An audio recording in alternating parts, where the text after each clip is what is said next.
Run for your lives. They got boards with nails in them. But don't worry, we've got a golden shovel. And even though he's got bigger boards with bigger nails, and he'll make a board with a nail so big that he'll destroy the world, we've got the golden shovel to beat the board with the nail in it. The Conference is a Netflix original from Sweden, from writer-director Patrick Uckland, who's done television. Check out his IMDb page for the full list of his work. And also written by Thomas Mollestad, and based on a novel by Matt Strandberg. If I even got within the ballpark of pronouncing these names correctly, then I'm glad, but I'm pretty certain I didn't. So yeah, it's set in Sweden, somewhere in Sweden. I don't know enough about Swedish geography to really understand, but a team-building exercise between bosses, including one full-on dick of a character named Jonas, played by Adam Lundgren. No relation to Dolph Lundgren, maybe, possibly, I don't goddamn know, but yeah, he's a bit of a slimy bastard, and then there's a female boss that's also a slimy bitch.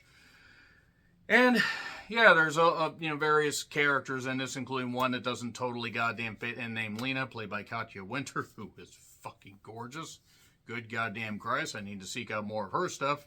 She, it's kind of the black sheep, so to speak, because there's a little bit of a subplot about her missing some time from work and not remembering some things, and this team building exercise may not be for her, but because she's still part of the company, it turns out that this team building thing is just a backdrop for somebody to unleash an insane amount of violence with various weapons and various smart methods.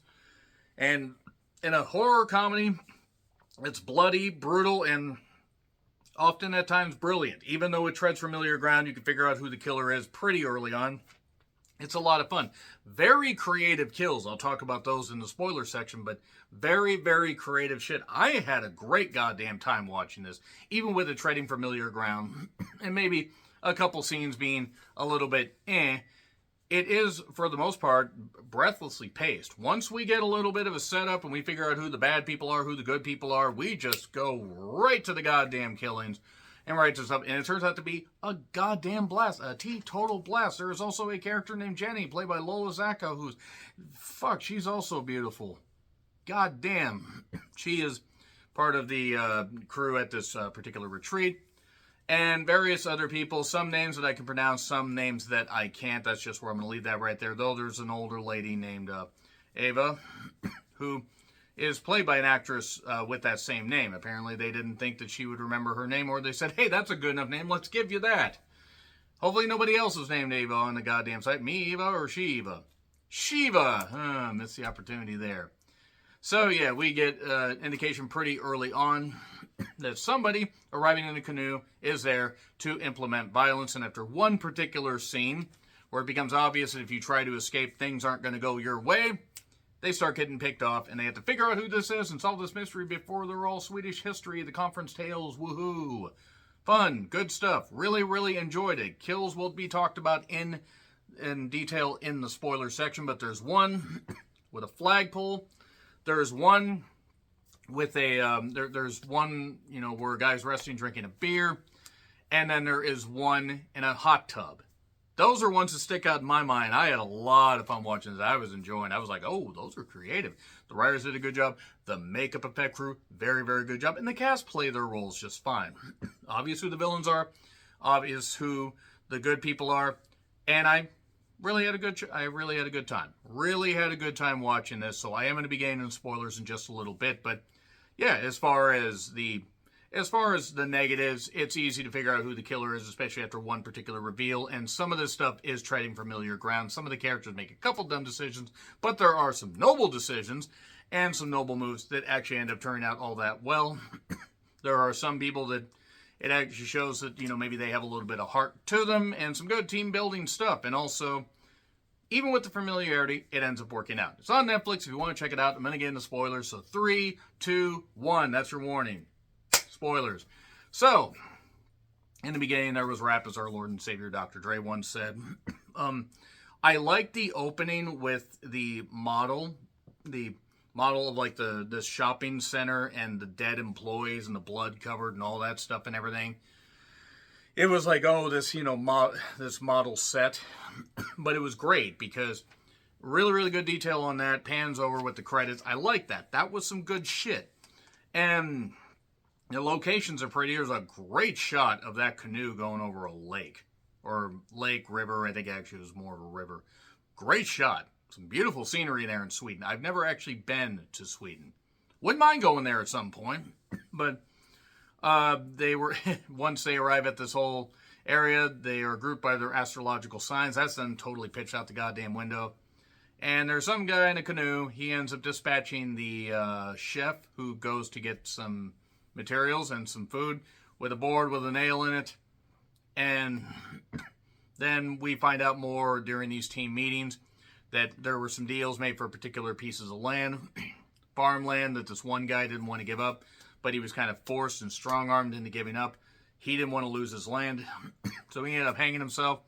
I wonder if you can guess who the killer is. The killer was his son, because obviously that had to be related to that. Pretty simplistic, not complaining, but pretty simplistic. And that's revealed later on, even though it's pretty obvious. They kind of do try to go in a different path, or on a different path, thinking that Lena could be the one doing it. But there's some funny stuff, like one lady that's stitching, saying, "We shall overcome," and others that are kind of creepy, especially Jonas. Jonas is like, or Jonas. I'm just going to say Jonas because it's easier for me. He is obviously the creepiest out of them, even creepier than the bitch boss. And what I like is after they imply that Lena was on sick leave, doesn't remember signing his contract, like she has memory issues. Oh my God, it's dissociative personality disorder. Now it turns out actually that her signature was forged because they needed everybody to do this stuff. And there was talk about being this guy named Franz, who was part of the environmental, or like part of some environmentalist project. Somebody related to the company that didn't actually have anything to do with that. Maybe he just decided to say, yeah, it's not necessarily worth it. I'll let this other guy do the killings, who is basically a guy that has lived in the wild. And I did like how one guy's sleeping after the guy got killed with the board with the nail in it and got thrown into a pit of spikes. Guy is sitting, drinking a beer, and a machete comes right through the goddamn hammock, and then he gets rocked. Literally rocked. And we go from the smashing of the head, with a rock, right into jam being slammed on a plate. That's some good shit right there. That was some good stuff. There's a Pinocchio-type mascot. That's actually kind of what it was. Swedish Pinocchio. Sotus, I believe, was the name. Had like a goofy hammer. But that costume, at least the head, ends up getting used to disguise who the identity of the killer is. Jonas is off his rocker. There is a character named Cleo Maria Agaha. I hope I got that right. She's like building team unity. They're gonna do zipline and all this stuff. And oh yeah, you need to keep your cell phones here in a box. That'll go well. Maria's beautiful, very beautiful, in fact. So some people aren't handling this thing all that well. Hey, we have to figure out how to survive. What would you do in these particular situations? There's some humor, I think, that probably worked better in Sweden and it worked as translated into the U.S. But Jenny ends up getting killed in a pretty violent way.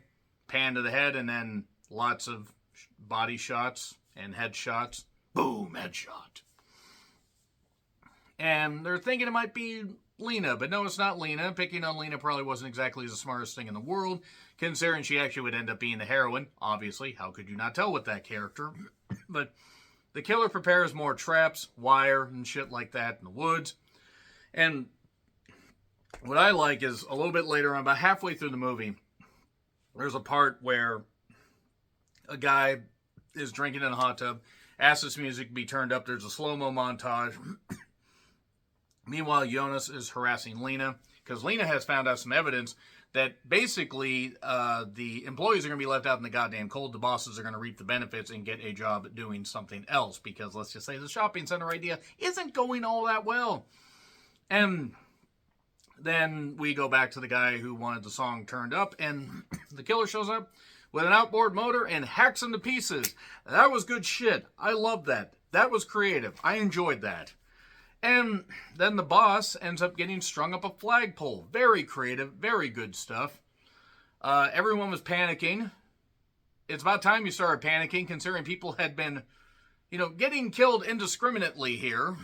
And the killer basically, he gets occasionally stabbed. Like, I think he gets stabbed, like, in, like, the head at one point, or through the mask by Jenny, but that doesn't end up really going all that, well, because it's a big old head, so she probably just got right past it. He does get stabbed and gets attacked because he is a human being, but he ends up managing to blow up their one plan to escape and blows up the van with some fireworks that were shown a little bit early on by the guy that got hacked up by the motor. I know he had a name, and I'm sorry, but I don't remember the character's name, as fun as it was. Jonas at this point also gets it where his scalp is, got cut to where it has to be sewed back on. That was a gruesome scene. And then Annette, this one character, thinks it's Franz, and she was friends with Franz, and no, you're not Franz. And then the killer kills her with a scythe in the skull. That's funny, at least to me. Puts the mask back on, and there you go.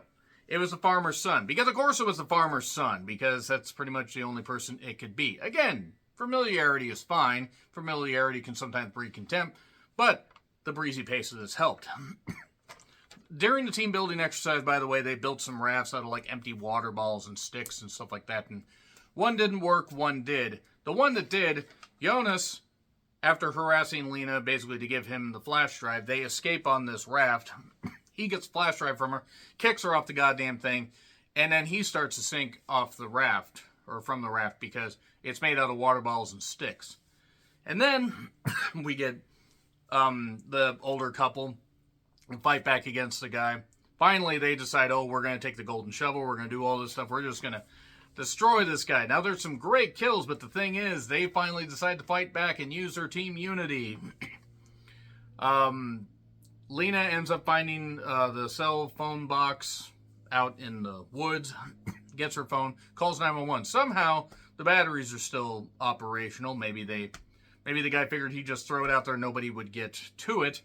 She calls 911, and there's a character, Nadja. I think that's how it's said. Nadja. She was one that was kind of picked on for being Hindi or some description as far as her skin tone. I apologize if I got that wrong. Apologize. She ends up helping rescue the older couple after they set the guy's head on fire when they got some booze on it. But then he dunks his head in water. She chops his head off. And then Lena and Jonas get in another fight. Meanwhile, while the cops arrive. And then Lena rips his scalp off. And leaves it in the river, and he dies. And it's hilarious. It's great. And then somebody picks the head up. Is this one of the cops? Is this another killer? Who knows? Probably one of the cops, I would think. This was a blast. It was a lot of fun. So I'm going to give it an A- for the entertainment and the blood and the craziness. Sure, you could argue that maybe that grade might be a little bit high, but I had great fun watching this, so shut up. Anyway, A-. Let me know your thoughts in the comments. Like, share, subscribe, Twitter handle in the description. I'm John Ritlin. I'll see you soon.